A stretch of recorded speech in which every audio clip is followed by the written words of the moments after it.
Elle est malade. Et moi loin.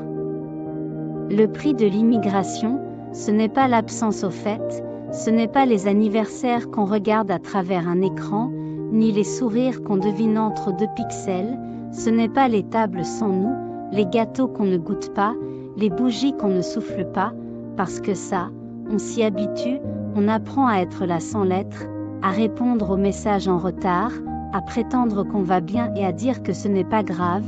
qu'on fêtera ça plus tard. Le vrai prix, il tombe sans prévenir, au milieu d'un jour normal, quand le téléphone sonne à une heure qui ne ressemble à rien, quand on répond sans réfléchir et qu'on comprend trop vite qu'on aurait préféré ne pas entendre, qu'on aurait préféré rester dans l'ignorance encore quelques jours, encore quelques heures, parce que là, c'est trop tard, la voix qui tremble à l'autre bout du fil te dit que quelqu'un que tu aimes est malade, gravement, dangereusement et toi tu restes figé, parce que tu ne peux pas courir, tu ne peux pas être là, tu ne peux pas poser ta main sur la sienne, ni l'accompagner à l'hôpital, ni attendre dans le couloir, ni prier à côté, ni même pleurer avec eux.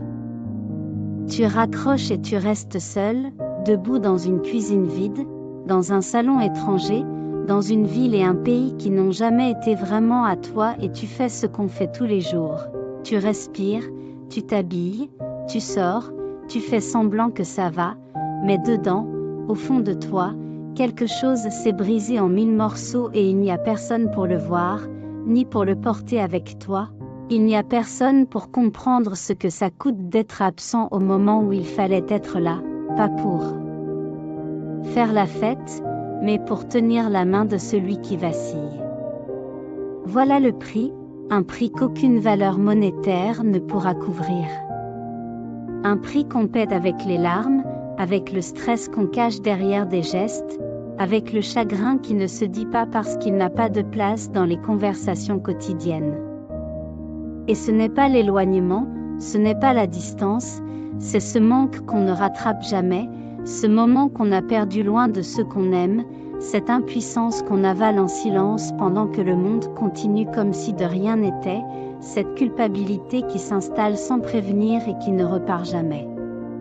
Et surtout ce vide qu'on porte en soi, jour après jour, sans qu'il trouve jamais sa place.